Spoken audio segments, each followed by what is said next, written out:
Ang asawa ng anak kong babae, ay akala niya ay matandang ulol lang ako na walang alam sa mundo. Lagi siyang pumapasok ng patago sa kwarto ko kapag akala niya tulog na ako. Hinalukay ang mga gamit ko, naghahanap ng mahalaga. Pero noong gabing iyon, nang buksan niya ang drawer ko para kunin ang susi ng safe, unang pumuti ang mukha niya na parang tisa, tapos naging dilaw na parang pula ng itlog. Ang nakita niya roon ay magpapabago sa buhay niya magpakailanman. At ako, ngiti lang ako sa dilim. Bago tayo magpatuloy, pakiclick po ang subscribe sa channel at sabihin niyo sa comment kung saan kayo nanonood. Biglang natigilan ang tinidor ko papunta sa bibig ko nang putulin ni Charlie ang tahimik naming hapunan. So, Mang Tonyo, yung safe sa itaas. Anong klaseng lock meron niyon? Halos mabilaukan si Lorna sa tubig niya. Charlie, bakit ganyan ang tanong mo? Pero nanatili ang tingin ni Charlie sa akin. Naghihintay. May mapanganib sa ekspresyon niya na nagpatindi sa dibdib ko. Maingat kong ibinaba ang tinidor ko. Bumili ng oras. Curious lang sa home security, sabi niya, habang kumakalat ang peke niyang ngiti sa mukha. Alam mo naman, ang daming pagnanakaw sa lugar natin, Lateli. Anong pagnanakaw? Tanong ko. 15 taon na ako nakatira sa subdivision na to sa Quezon City. Ang pinakamalaking gulo lang noon ay yung pusa ni Aling Henderson na nakasabit sa puno noong isang buwan. Itinaboy lang ni Charlie ang kamay. Ay naku, baka hindi nyo lang napapansin. Pinapanatili raw tahimik para walang panik. Yumuko siya pa simple, siko sa dining table ko. Pero isang lalaki na ganyang katanda, nakatira mag-isa sa bahay na ganito kalaki. Siguradong may seryosong security measures kayo. Nagkailang si Lorna. Matagal nang maingat si Papa sa paggandado. Tama. Pero paano yung insurance? Mas lalong nanggigigil ang tono ni Charlie. Kung may mangyari sa'yo, huwag naman sana. Kailangan malaman ni Lorna kung saan nakalagay lahat ng importante, di ba? Biglang sumikip ang kwarto. Pinagmasdan ko ang mukha ni Charlie.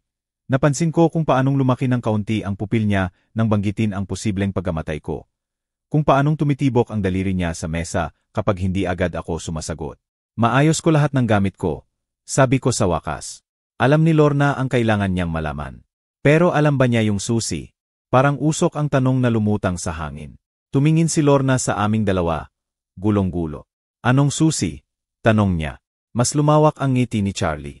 Yung nasa drawer ng kwarto ni Papa. Yung paano mo nalaman na may susi sa drawer ng kwarto ko? Mas matinis kaysa planado ang boses ko. Sandali lang, nawala ang maskara ni Charlie. Nakita ko ang malamig at kalkuladong ekspresyon bago bumalik ang concerned na manugang na mukha. Naghanap ako ng aspirin noong isang linggo. Masakit talaga ulo ko. Sabi niya ng maayos. Sabi ni Len, tingnan ko raw sa banyo mo. Pero mali ang drawer na nabuksan ko. Sorry, hindi ko sinasadyang makialam. Mabilis na tumango si Lorna. Naalala ko nga yung sakit ng ulo mo. Grabe talaga yon.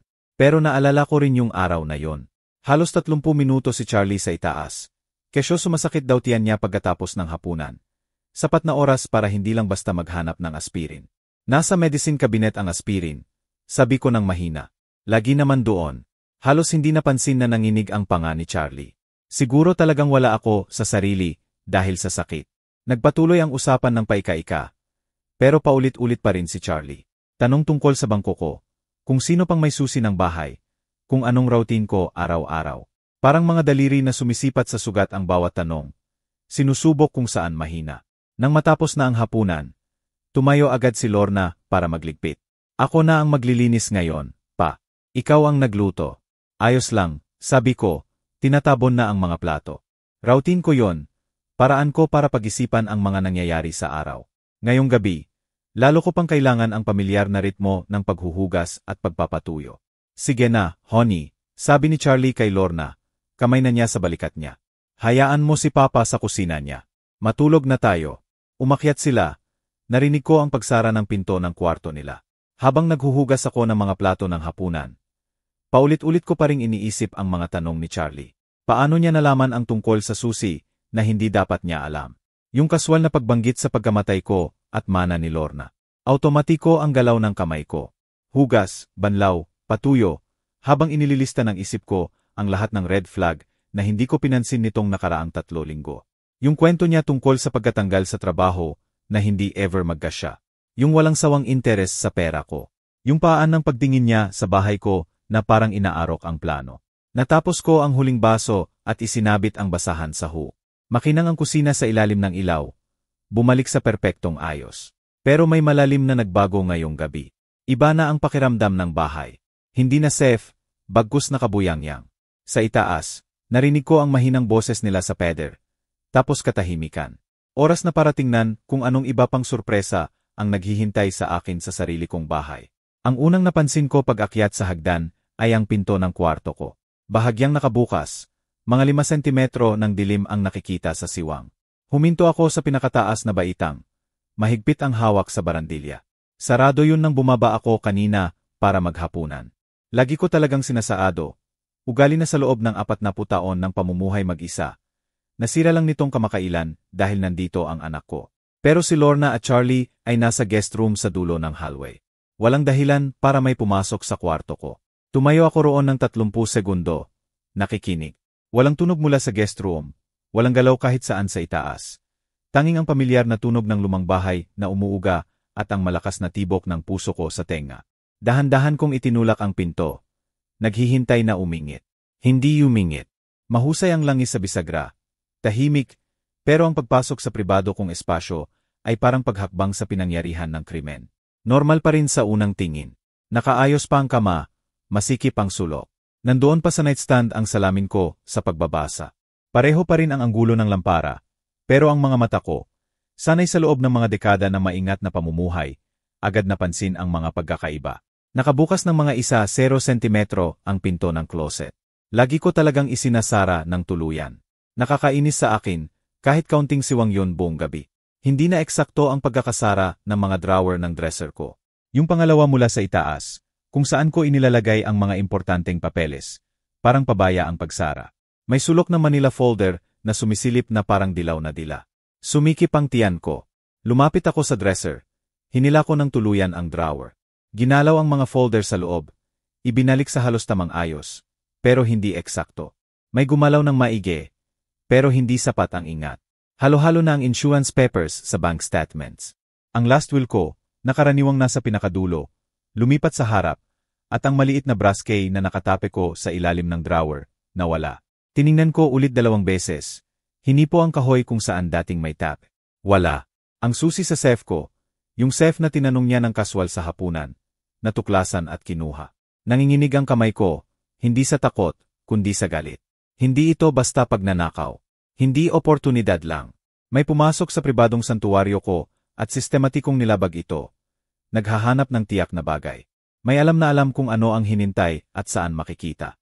Lumipat ako sa safe, maliit pero matibay na modelo na nakabolt sa loob ng walk-in closet ko. Gumagana pa rin ang digital lock, pero wala na ring saysay yon. Hawak na ni Charlie ang susi sa manual override. Habang nakatayo sa closet ko, napaligiran ng mga bagay na naipon sa loob ng mga dekada. Pakiramdam ko'y lubos akong nakabuyangyang. Gaano katagal niya ito pinlano?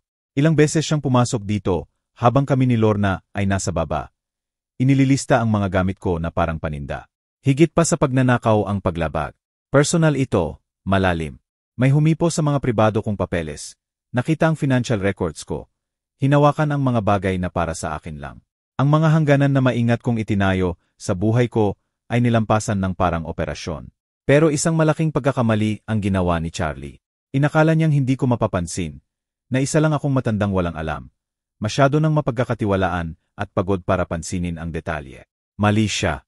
Maingat kong isinara ang drawer ng dresser. Iniwan lahat ng eksakto sa nakita kong ayos. Kung akala ni Charlie lihim ang ginagawa niya, kailangan niyang maniwala pa rin. Hayaan nating isipin niyang hindi napansin ang panghihimasok niya. Hayaan niyang ituloy ang plano niya. Dahil alam ko na ngayon kung ano ang kinakaharap ko. Hindi tungkol sa walang trabaho o pansamantalang problema sa pera ito. Tungkol ito sa pagnanakaw, planado, kalkulado, ng taong gumugol ng mga linggo sa pag-aaral ng routine at kahinaan ko. Taong natutulog sa dulo ng hallway kasama ang anak ko. Pinatay ko ang ilaw sa kwarto at naghanda na matulog. Ginagawa ang normal kong gawain sa gabi. Pero iba na ang pakiramdam ng bawat galaw ngayon. Ginagawa para sa invisible audience. Nakikinig kaya si Charlie? Alam kaya niyang natuklasan ko ang panghihimasok niya? Habang hinila ko ang kumot, isang thought ang nagkrystallize sa isip ko. Bukas, magsisimula akong mag-ipon ng ebidensya. Ngayong gabi, magpupuyat ako at magpaplano. Pero una, Kailangan ko malaman kung ano talaga ang kalaban ko. Imposibleng makatulog. Nakahiga ako sa kama, nakatitig sa kisame. Umiikot sa isip ko ang mga natuklasan ngayong gabi. Bawat maliit na tunog ay nagpapahina sa akin. Ang paguga ng bahay, hangin sa mga puno sa labas, mahinang ugong ng ref sa ibabang palapag.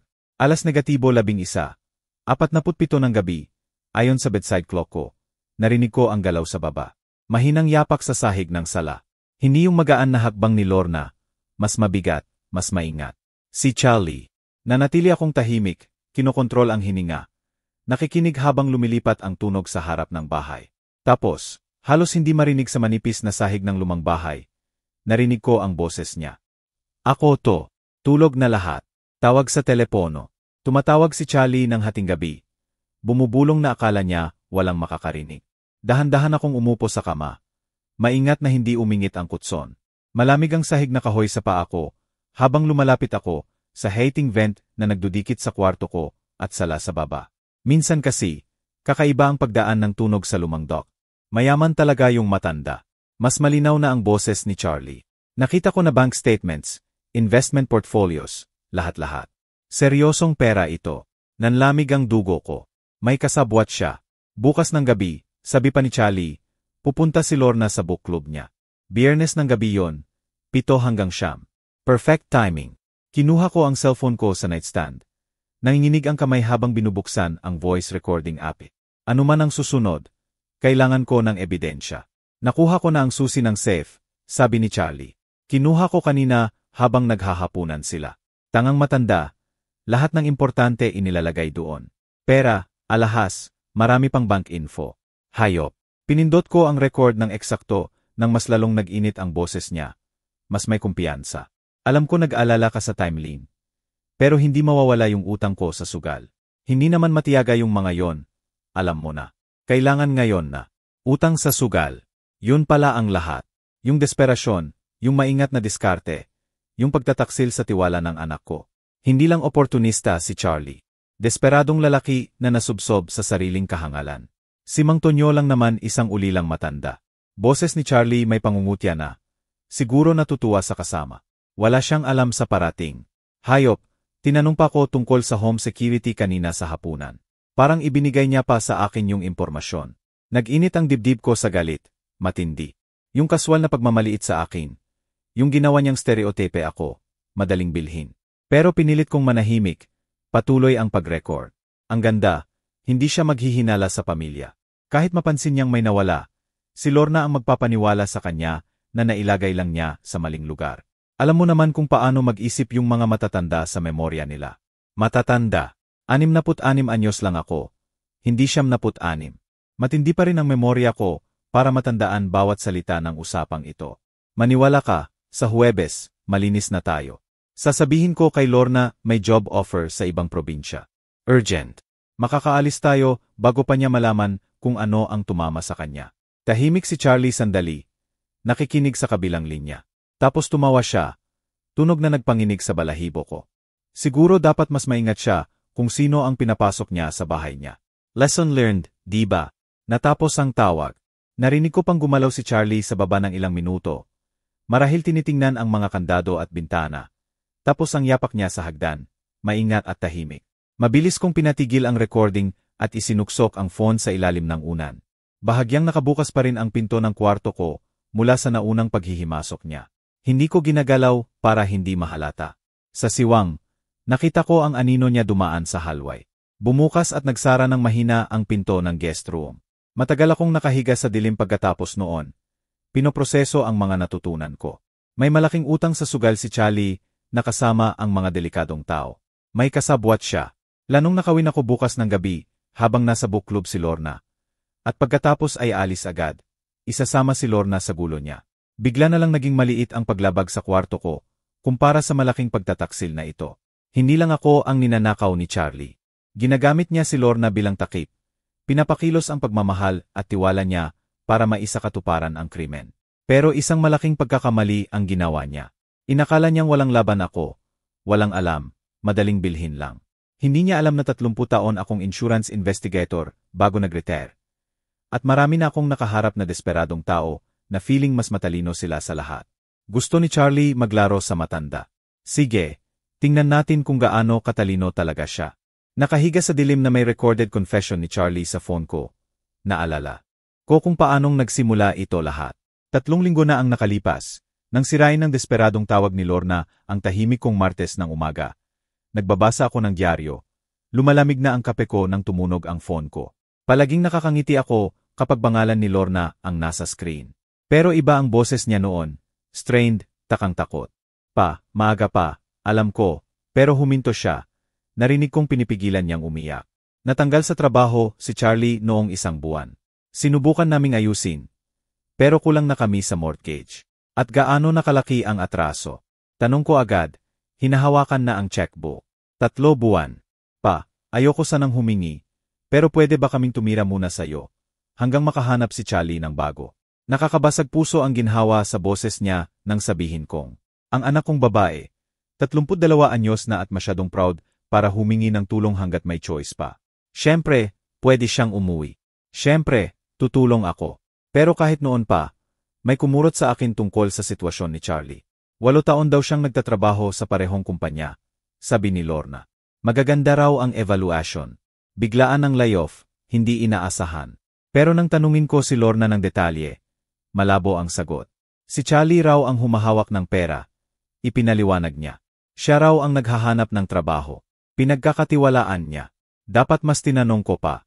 Dapat mas marami pang tanong. Makalipas ang 3 araw, dumating sila na may uhawl at napakaraming kahon para sa pansamantalang pananatili. Niyakap ako ni Lorna nang mahigpit sa pintuan. May luha sa mata habang paulit-ulit na nagpapasalamat. Pero iba si Charlie, malamig, matigas pero maikli ang handshake. Agad nang tumitingin sa buong bahay na parang tinatasa. Maganda ang bahay, Mang Tonyo, sabi niya. Naglalakad sa salako na parang tinutukoy ang halaga. Siguradong malaki ang presyo niyan sa market ngayon. Noon, akala ko natural lang ang curiosity.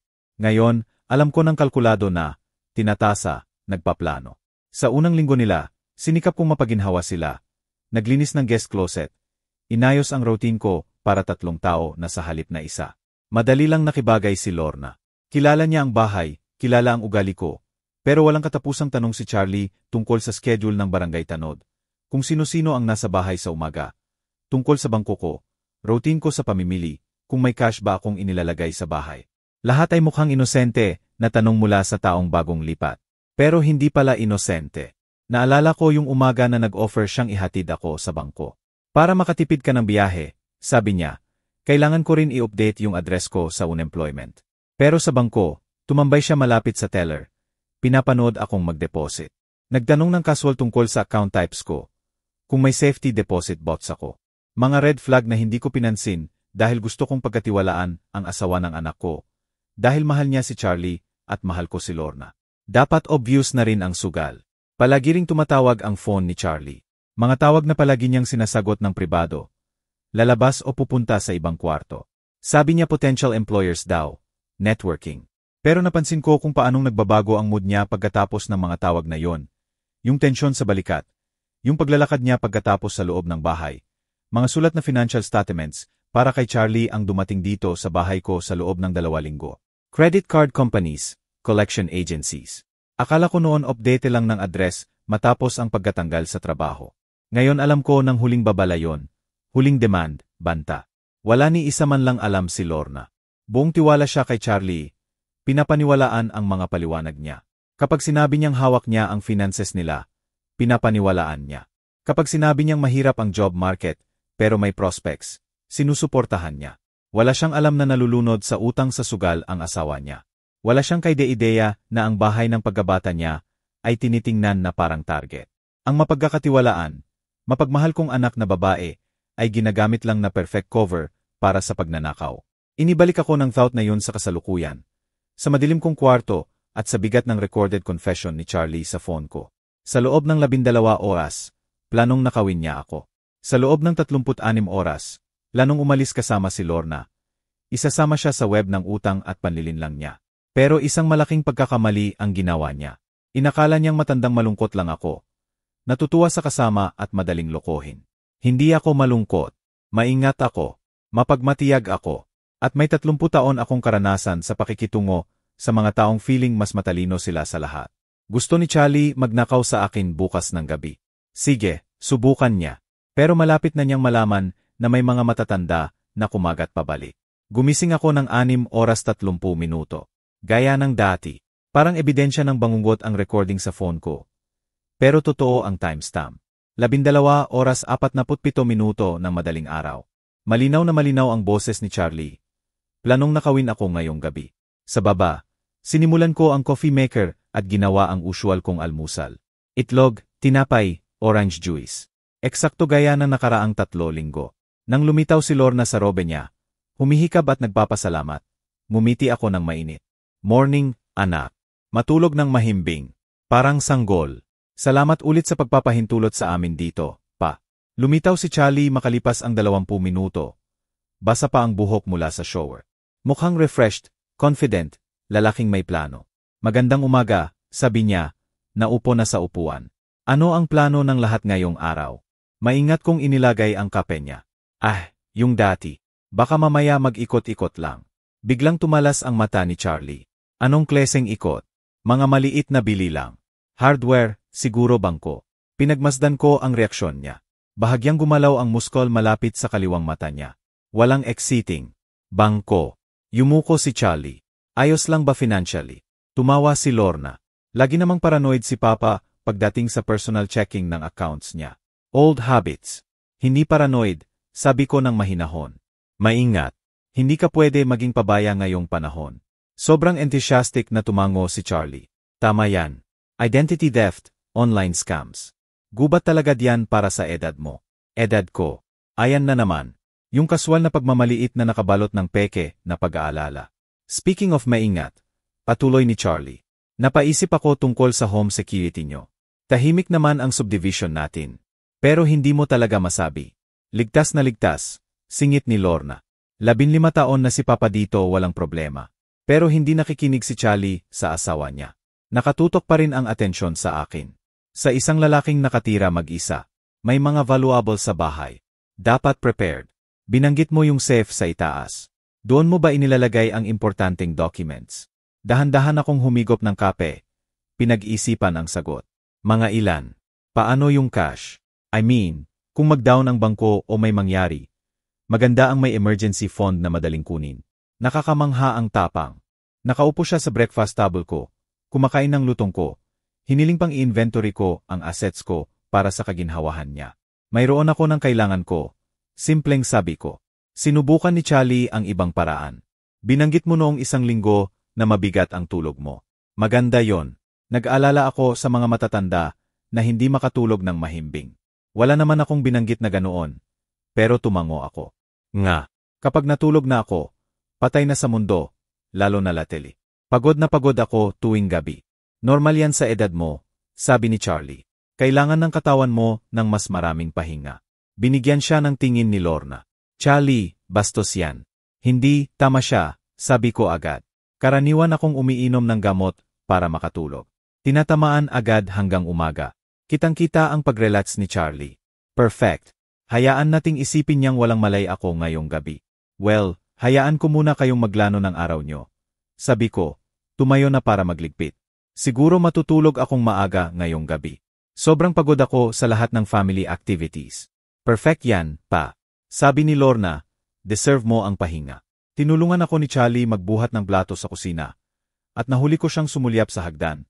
Papunta sa kwarto ko, kalkulando, nagpaplano. Alam mo, sabi niya ng kaswal. Baka magpuyat ako ngayon, manood ng TV sa sala. Night owl kasi ako. Siyempre, ngumiti ako at tumango. Magpa-comfortable ka. Nandoon ang remote sa center table.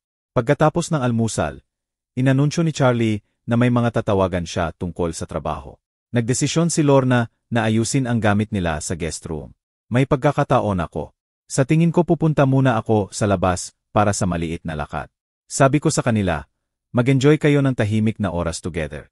Habang nagba-back out ako ng driveway, nakita ko si Charlie na nakatingin mula sa bintana sa itaas. Hindi sa guest room, sa bintana ng kwarto ko. Hinigpitan ko ang hawak sa manibela. Hindi na ako makapaghintay ngayong gabi.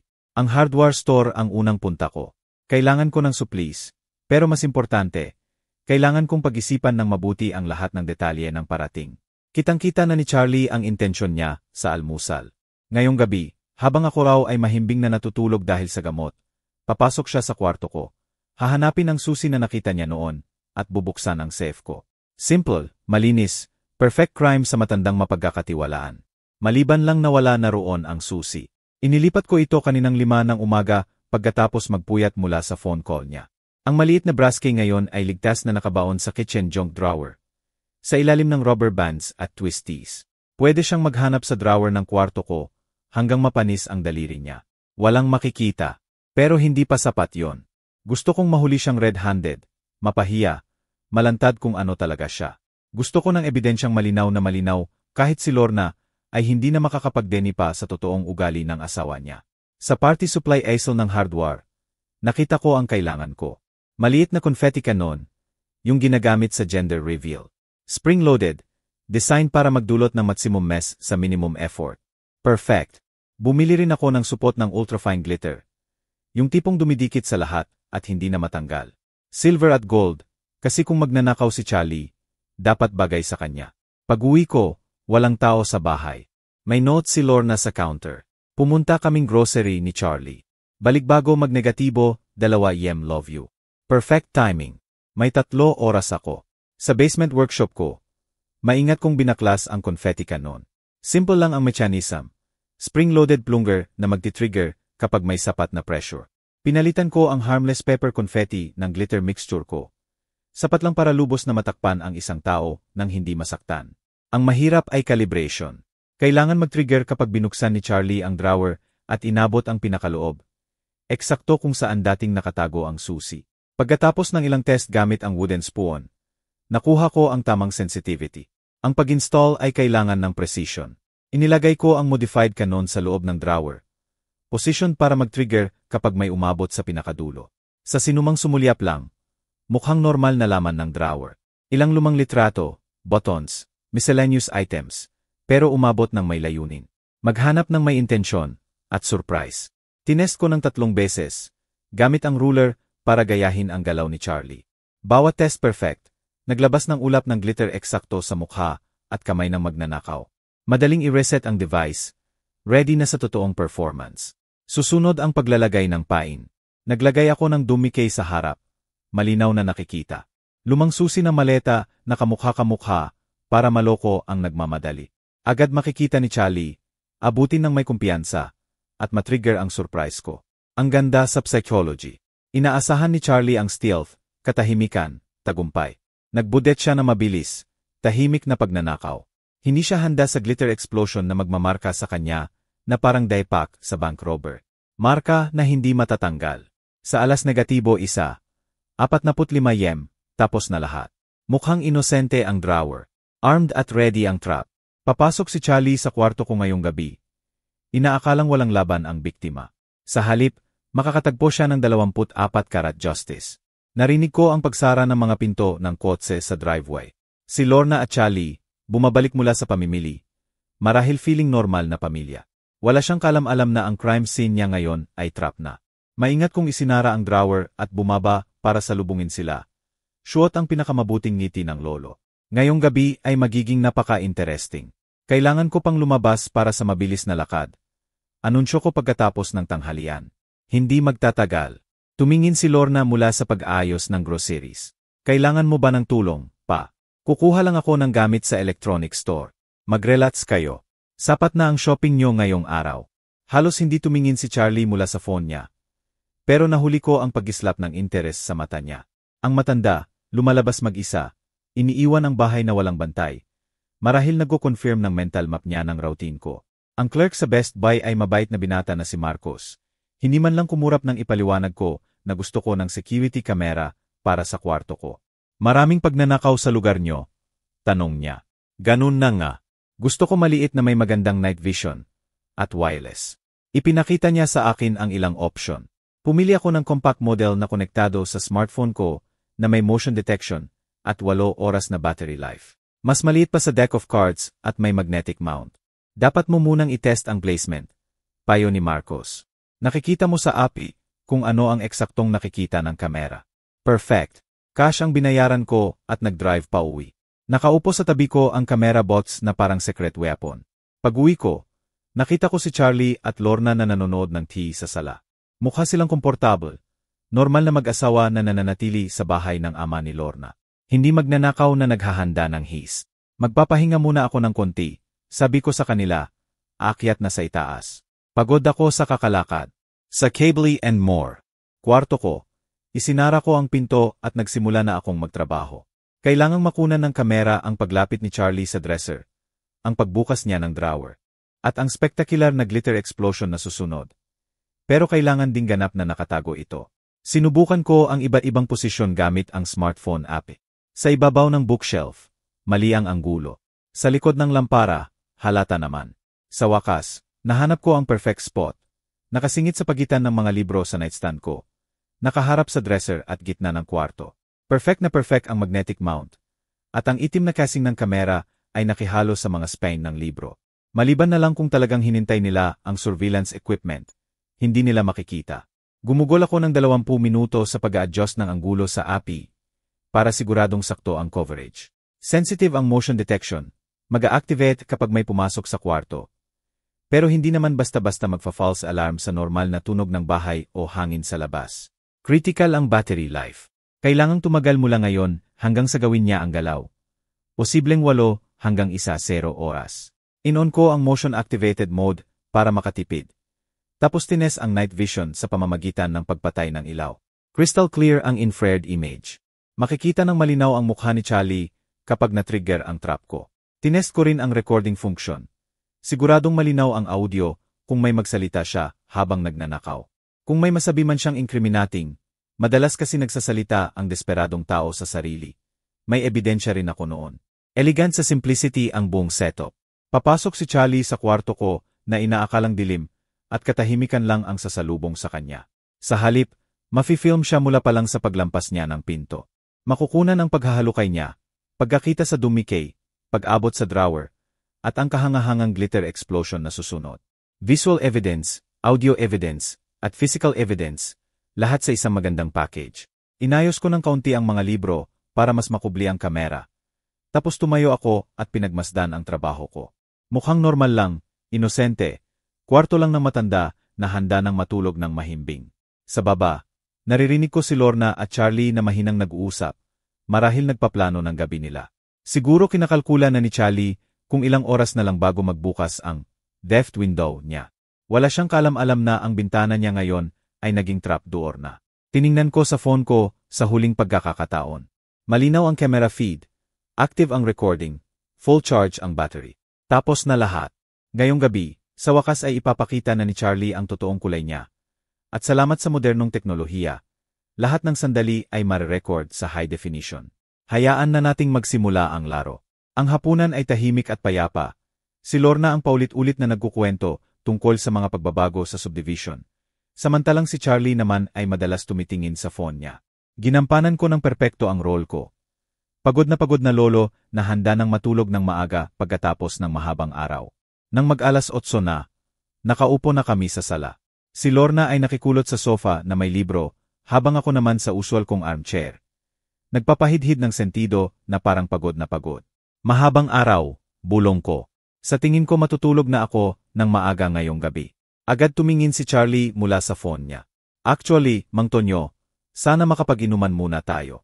Father and son-in-law bonding muna. Biglang-bigla ang suggestion. Pero maingat na kaswal ang tono niya. Masyadong kaswal. Ang sweet naman, sabi ni Lorna nang hindi tumitingin sa libro niya. Dapat talaga kayong magkasama ng madalas. Naisip ko yung makalan na nakita ko sa kusina mo. Patuloy ni Charlie. Premium yan, perfect pang nightcap. Pinanatili kong neutral ang mukha ko. Pero sa loob ay naaliw ako.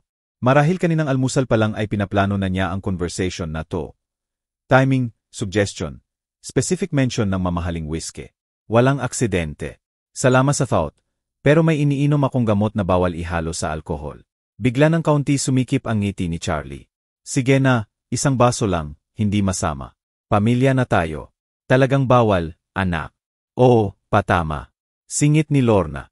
Strict na strict ang doktor sa blood pressure meds niya. Pero hindi sumusuko si Charlie. Kunti lang na toast. Isang sip para sa pamilya. Naghanap siya ng dahilan, at napunta sa pamilya. Ang tapang talaga. Normal na tao ay tatanggap na sa unang tanggi ko. Pero si Charlie, kailangan niyang uminom ako ng specific na bagay para siguradong mahimbing ako ngayong gabi. Ganito na lang, sabi niya sabay tayo. Magbubuhos ako sa akin at mag-uusap lang tayo. Walang pressure. Nawala siya sa kusina bago pa ako makapag-object. Narinig ko ang pagbukas ng kabinet at tunog ng baso. Pagbalik niya, 2 tumbler ang dala. Isa may amber liquid, isa walang laman. Nagbago isip ko. Sabi niya sabay upo ulit sa sofa. Binuhusan kita ng konti lang para sa toast, halos isang kutsarita lang. Iniabot niya ang baso. Nakita ng ilaw ang whiskey. Mukhang inosente. Pero 30 taon akong nag-imbestiga ng insurance fraud. At palaging nagkakamali ang desperadong tao. Charlie, talaga hindi pwede. Isang maliit na sip lang, pangako. Pangungulit niya. Lorna, sabihin mo naman sa papa mo isang sip lang hindi siya mamamatay. Napatingin si Lorna sa amin. Naramdaman ang tensyon na hindi niya ma-explain. Kung ayaw ni Papa, baka dapat naman respetuhin mo yon. Nanginig ng kaunti ang panga ni Charlie. Sa isang saglit, tuluyan nang nawala ang maskara niya. Nakita ko ang frustration, kalkulasyon, at halos panik sa mukha niya. Alam mo ba, sabi ko sabay tayo ng mahina. Mas pagod pala ako kaysa akala ko. Kukuha na lang ako ng sleeping pill at matutulog na. Bigla nang nagbago ang postura ni Charlie. Sleeping pill. Prescribed ng doktor noong 1 buwan. Matindi. Tinatamaan agad hanggang umaga. Kitang-kita ang relief sa mukha niya. Perfect yan. Kailangan mo talaga ng pahinga. Sweet dreams pa. Sabi ni Lorna sabay halik sa pisngi ko. Kita-kits bukas. Ginawa kong drama ang pag-akyat ko sa hagdan. Mabagal, parang matandang nahihirapan sa pagod. Humihinto pa sa railing. Sa itaas, lumingon ako. Huwag magpapuyat ha kayo. Charlie. Libre mong gamitin lahat sa kusina. Salamat, Mang Tonyo. Matulog ka ng mahimbing. Sa kwarto ko, ginawa ko pa rin ang normal na routine. Magbihis, magsipilyo, ayusin ang kama. Pero double-check ko rin ang kamera at glitter trap. Pinatay ko ang ilaw at humiga ng nakadamit pa rin. Nakaposisyon para makita ang halway sa bahagyang nakabukas na pinto. Sa baba, naririnig ko pa ang mahinang tea. Mahinang usapan nila Lorna at Charlie. Tapos yapak ni Lorna sa hagdan at pagsara ng pinto ng guest room. Si Charlie na iwan sa baba. Naghihintay.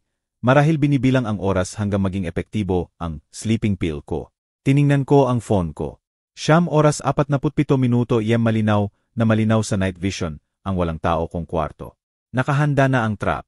Nakahanda na ang entablado. Kailangan ko na lang maghintay sa manugang kong ipakita ang totoong mukha niya. 2:43 ng madaling araw. Narinig ko ang unang ungol sa hagdan. Nakahiga akong walang kibo ng mahigit 4 na oras. Nakaposisyon para makita ang halway sa siwang ng pinto. Sa phone ko, live ang camera feed. Walang tao ang kwarto ko. Naghihintay sa perpektong night vision. Gumalaw si Charlie na parang professional burglar. Iniiwasan ang mga parte ng hagdan na umuungol kapag may timbang. Natutunan niya sa loob ng 3 linggo ang lahat ng tunog ng bahay ko. Ang floorboard sa labas ng kwarto ko ay bumulong sa ilalim ng paa niya. Tapos katahimikan ulit. Nakikinig siya. Sinisigurong totoo ang kwento niya tungkol sa sleeping pill. Kinontrol ko ang hininga ko. Malalim at regular. Pinakamahusay na acting ko. Buhay ng anak ko ang nakataya. Dahan-dahan, parang glacier, umikot ang doorknob ko. Lumitaw ang silhouette ni Charlie sa pintuan. Nakasilip mula sa mahinang nightlight sa hallway. Tumayo siyang nagyelo roon ng 30 segundo. Pinagmamasdan ang walang malay kong katawan. Nang masigurong mahimbing ako, tuluyan siyang pumasok. Gumalaw si Charlie nang may kumpiyansa ng predator. Akala niya invisible at untouchable siya. Halos hindi siya makita sa madilim niyang damit. Pero natrack ko siya sa tunog at anino. Dire-diretso siya sa dresser ko. May kumpiyansa ng taong 3 linggo nang nag-reconnaissance. Alam na alam niya kung saan exactly makikita ang susi na magliligtas sa lahat ng problema niya. Pinanood ko siyang tumayo sa harap mismo ng dresser. Inabot niya ang pangalawang drawer mula sa itaas. Yung drawer na may nakatagong susi at ang pinakamalupit niyang sorpresa. Bumukas ng maayos ang drawer. Sa isang saglit, nagliwanag ang postura niya sa tagumpay. Nahanap na niya, abot na siya ng buong tiwala. Hinintay ang brass key na magliligtas sa kanya. Tapos sumabog ang confetti glitter bomb ko. Boom! Napakalakas ng tunog. Parang party popper na nakipagdate sa kanyon. Silver at gold glitter ang sumabog na parang ulan.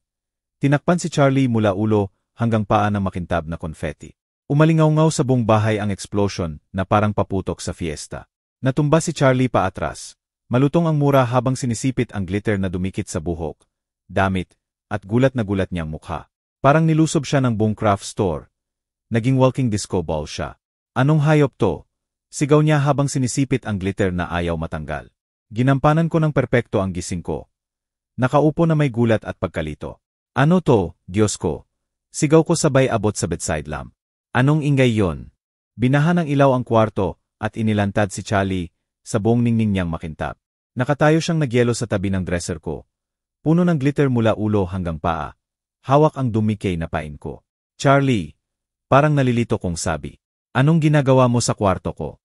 Binuka niya ang bibig, isinara, binuka ulit. Parang Christmas snow ang glitter na nalalaglag mula sa buhok niya. Narinig ko may ingay, nauta-utal niya. Akala ko may pumasok na magnanakaw. Magnanakaw? Parang nalilito kong nilibot ang kwarto. Tapos naging sparkle ka. Sa wakas tumingin si Charlie sa sarili niya. Naintindihan ang buong sakuna. Mukha siyang rejected Christmas ornament. Silver at gold glitter na dumikit sa bawat parte ng katawan niya. May trap pala, mahina niyang sabi. Trap? Inosente kong itinaas ang kilay. Sa kwarto ko.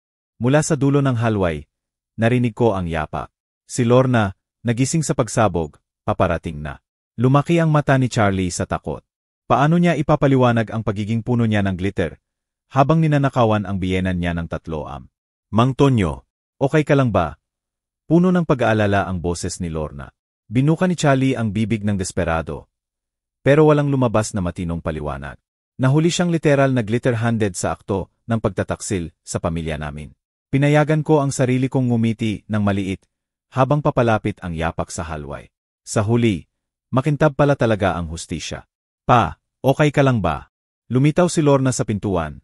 Mabilis na tinali ang robe niya. Tapos tumigil siya, nakita ang buong eksena. Ako nakaupo sa kama na parang gulat at nag-aalala. Si Charlie nakatayo sa bukas kong drawer na puno ng glitter na parang dinip sa tindahan ng arts and crafts. Ano, Tong? Charlie, bakit ka mukhang Christmas tree? Nahuli ang boses ni Lorna. Binuka isara ni Charlie ang bibig. Parang niebe ng Pasko ang glitter na nalalaglag sa buhok niya sa bawat galaw. May ingay ako narinig. Mahina niyang sabi. Puntahan ko si Papa. 3 matinis na sabi ni Lorna. Tapos naging ganito kakakinang. May security device pala. Mabilis niyang sabi habang sinisipit ang damit. Sumabog nung binuksan ko ang drawer. Tumingin si Lorna kay Charlie, sa bukas na drawer, tapos sa akin. Pa, may security device ka ba sa drawer mo? Pinanatili ko ang mukha kong matandang litong-lito. Hindi ko alam, anak. Natutulog ako ng mahimbing hanggang gisingin ako nung pagsabog. Kung ganon, bakit ka nandito sa drawer niya? Charlie, may bagong talim na ang boses ni Lorna. Protective. Suspicious. Nagsimulang gumuho ang kwento ni Charlie sa harap mismo namin. Naghanap ako ng gamot matulog. Natutulog ka kasi nang hindi mapakali. Naisip ko baka may extra si Papa. Sa drawer ng kwarto niya, mataas na ang kilay ni Lorna. Akala ko baka, mahina niyang itinuro ang drawer. Naglaglag pa ng glitter. Charlie, mahina pero matatag kong sabi. Nasa banyo ang gamot ko. Lagi naman doon. Katahimikan. Mabigat. Tumingin si Lorna sa amin. Mukha niyang nagbabago mula sa pagkalito, tungo sa matigas na ekspresyon. Kaya para malinaw, mahina pero malamig niyang sabi. Gabi-gabi, 3 umalis ka sa kama namin. Pumasok sa kwarto ni Papa habang tulog siya. Binuksan ang pribado niyang drawer. Hinanap ang gamot na alam mong wala doon. Hindi naman ganon. Ano nga? Lumakas ng kaunti ang boses ni Lorna. Kitang-kita ang desperasyon ni Charlie. Lorna, kailangan mo akong paniwalaan. Sinubukan ko lang tumulong. Tumulong sa ano? Mahina kong singit. Anong hinintay mo sa drawer ko? Tumingin si Charlie sa amin dalawa. Parang akusasyon ang tanong na nakabitin sa hangin. Nalito ako. Akala ko may pumasok. Pumasok? Walang emosyon na sabi ni Lorna. Kaya binuksan mo ang drawer ng kwarto niya. Hindi ko hinintay. Ano ang tawag mo sa pagbukas ng drawer niya? Nakuyom ang kamay ni Charlie na puno ng glitter. Bakit mo ako kinokonsensya? Asawa mo ako. Parang sinampal si Lorna sa sinabi niya. Umatras siya at nakita ko ang pagbabago sa mukha niya. Unti-unti nang gumuho ang tiwala niya. Tama ka, mahina niyang sabi. Asawa kita. Kaya nga tinatanong kita kung bakit nakatayo ka sa kwarto ng tatay ko ng 3 na puno ng glitter habang kinakalkal ang drawer niya. Nawala na ang tapang ni Charlie. Parang ulan ng tarnished snow ang glitter na nalalaglag mula sa kanya. Mapapaliwanag ko lahat, desperado niyang sabi. Kung gayon, paliwanag mo nga, nakapamewang si Lorna. Kasi para sa akin, mukhang magnanakaw ang asawa ko. Pinanood ko ang mukha ng anak ko at nakita ko ang eksaktong sandali na lumipat ang instinct niya mula kay Charlie papunta sa akin. Yung sandali na naintindihan niyang hindi ito misunderstanding, kundi banta sa tatay niya. Nakita rin siguro ito ni Charlie, kaya bigla siyang nanginig ang boses. Lorna, kailangan mo akong paniwalaan. Pero ang tiwala na nasira ng glitter at kasinungalingan, hindi na madaling maayos. Lorna, mahina niyang sabi, kailangan mo sabihin ang totoo ngayon. Ano talaga ginagawa mo sa kwarto ni Papa? Binuka ni Charlie ang bibig. Pero alam kong dumating na ang oras. Hindi deserve ng anak ko na panoorin pa ang asawa niya na mag-imbento pa ng kasinungalingan. Deserve niya ang buong katotohanan. Lorna, mahina kong sabi habang inaabot ang phone sa nightstand. May kailangan mong marinig. Pumuti si Charlie sa ilalim ng glitter. Mang Tonyo, huwag ano? Huwag ano, Charlie? Matalim na tanong ni Lorna. Nakita ko ang recording mula noong isang gabi at itinaas ang phone ko. Anak, may nerecord ako kagabi. Tawag sa telepono. Dapat marinig mo. Hindi. Mabilis na sabi ni Charlie. Lorna, anumang akala niya narinig. Tumahon ka. Putol ni Lorna, hindi inaalis ang mata sa akin. Pa, play mo. Pinindot ko ang play. Malinaw at nakakadurog ang boses ni Charlie sa buong kwarto. Yi, ako to. Tulog na lahat. Mayaman talaga yung matanda. Bukas ng gabi, pupunta si Lorna sa book club. Nakuha ko na ang susi ng safe. Pumuti ng tuluyan si Lorna. Namilog ang mata niya habang nakikinig sa boses ng asawa niya na nagdedetalye ang pera ko sa estranghero. Utang ko sa sugal, kailangan ngayon na. Utang sa sugal, bulong ni Lorna. Anong utang sa sugal? Patuloy ang recording. Si Mang Tonyo lang naman isang ulilang matanda.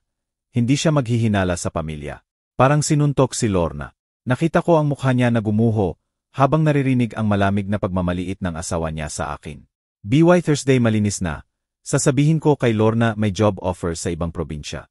Pinatigil ko ang recording. Katahimikan na parang libingan. Nakatitig si Lorna kay Charlie. Umiyak na pero matigas ang mukha. Utang sa sugal, bulong niya. Ninakawan mo sana si Papa. Lorna, pakinggan mo ako. Tawag mo siyang ulilang matanda. Putol niya, boses niya nanginig.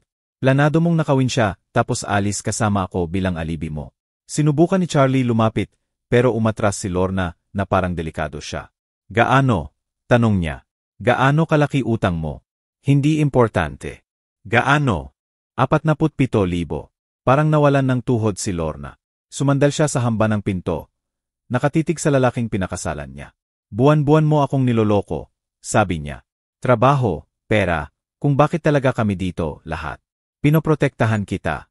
Sa pamamagitan ng pagnanakaw sa tatay ko. Sigaw na ni Lorna. Gamit ako bilang alibi, habang sinisira mo ang taong nagpalaki sa akin. Huling beses sinubukan ni Charlie. Lorna, maayos natin to. Hindi. Tuwid na si Lorna, bakal ang gulugot. Hindi na. Lanado mong biktimahin ang tatay ko. Tinawag mo siyang pangit. Lano mong hayaan akong paniwalaan siyang naluloko ang memorya niya habang ninanakaw mo siya. Tiningnan niya si Charlie nang may pagkasuklam. Layas. Layas ka sa bahay ng tatay ko ngayon din. Matagal na tahimik si Charlie. Glitter pa rin ang nalalaglag na parang tarnished snow. Tapos nakita niya sa mata ni Lorna ang purong galit ng ina na nagpoprotekta sa anak niya. Naintindihan niyang tapos na ang kasal nila. Hindi pa tapos to. Naging pangit ang boses niya. Kalati ng ari-arian natin, akin. Kalati ng utang natin. Malamig na sabi ni Lorna. Yun lang naman ang meron tayo, Charlie. Utang sa sugal na wala akong alam. Lalaban ako sa korte. Sa anong pera? Lumapit si Lorna, hindi natatakot. Kakausapin mo yung mga dangerous people. Mo na 47,000 ang utang mo. Gumuho ang tapang ni Charlie. Tiningnan niya ako nang may galit. Kasalanan mo to, matanda. Ginulo mo siya laban sa akin. Hindi. Matatag na sabi ni Lorna. Ikaw mismo ang gumulo niyan. Nung pinili mong magnakaw sa halip na humingi ng tulong. Nung tinawag mo siyang pangit. Nung buwan mo akong niloko. Huling despeyadong tango ni Charlie. Lorna, kasal tayo. May vows. Binasura mo yung vows nung plano mong gawin felony sa pamilya ko. Itinuro niya ang pinto. Kunan mo gamit mo. Layas ka. Gayon. Wala nang sinabi si Charlie. Umalis siya sa kwarto. Nag-iwan ng trail ng glitter sa sahig na parang ebidensya. Narinig namin siyang nagtatapon ng damit sa bag sa guest room ng may galit. Lumubog si Lorna sa upuan ko sa gilid ng kama. Pagod na pagod. Pa, pasensya na po, bulong niya. Ako ang nagdala sa kanya dito. Ako ang naglagay sa'yo sa panganib. Anak, hindi mo kasalanan. Dapat ako pa ang nakakita ng signs. Yung tawag, yung tanong tungkol sa pera mo. Tiningnan niya ako ng may luha. Kailan mo pa alam? Mula noong isang gabi. Narinig ko yung tawag niya. Kaya ginawa ko, to para protektahan tayong dalawa. Mahina siyang ngumiti. Genius yung glitter bomb, pa. Gusto ko siyang mahuli ng red-handed o glitter-handed. Tumawa siya kahit may luha. Totoong tawa. Lumitaw ulit si Charlie sa pinto na may dalawang bag. Sparkling pa rin na parang talunang party favor. Len, iwan mo yung susi sa counter. Sabi ni Lorna nang hindi tumitingin sa kanya. Huwag mo na akong kontakin. Abogado ko na ang makikipag-usap sa'yo. Binuka niya ulit bibig niya para makipagtalo. Pero nakita niyang wala ng saysay. Umalis siya.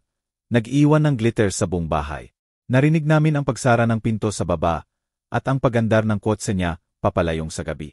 Kami ni Lorna, tahimik lang saglit, nakikinig sa pag-alis ni Charlie. Pwede ba akong dito muna? Mahina niyang tanong. Hanggang makaayos ako. Anak, bahay mo to hanggat gusto mo. 3 buwan pagkatapos, nagkakape ako nang bumaba si Lorna. Bagong trabaho sa library ng bayan. Parang ako siya sa pagiging maayos at methodical sa umaga. Morning pa. Matulog ng mahimbing. Parang sanggol. Ngumiti siya habang nagbubuhos ng kape. May pagsisihan ka ba sa Great Glitter Trap of 2025? Tumawa ako. Isa lang. Hindi ko na video yung mukha niya nung sumabog. Tapos na ang divorce niya, 2 linggo na lang ang nakalipas. Walang kinontes si Charlie. Mahirap makipaglaban kapag may pending criminal case ka at 47,000 utang sa sugal. Busi ba sa library mamaya? Story time sa 1-0. Tapos tulungan ko si Aling Patterson sa family tree niya. Ngumiti siya sa pintuan. Salamat, pa. Sa pagprotekta sa akin. Sa pag-ayos ng elegante.